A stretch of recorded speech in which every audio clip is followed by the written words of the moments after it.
Hello guys, this is Saad and welcome to my channel. In this video I'll be telling you how to fix Windows 11 not fitting on screen. So let's begin. First of all, you'll have to click on the Windows key and on the search bar you'll have to type in settings and then you'll have to click on settings. So after coming to settings you'll have to click on display, and now over here you can see these options, scale and display resolution. Over here you'll have to select the resolution of your monitor or of your screen of your laptop, and you can even customize the size of the text or apps in your PC or your laptop.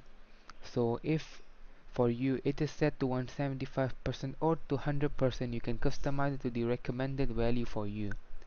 And if the display resolution for you is less or more than the recommended one, you can just set it to recommended, or you can set it which covers the full display for you. So this is how you can fix Windows 11 not fitting on screen. Hope this video would have helped you. For more similar videos you can subscribe. We'll meet in the next video. Till then, peace out.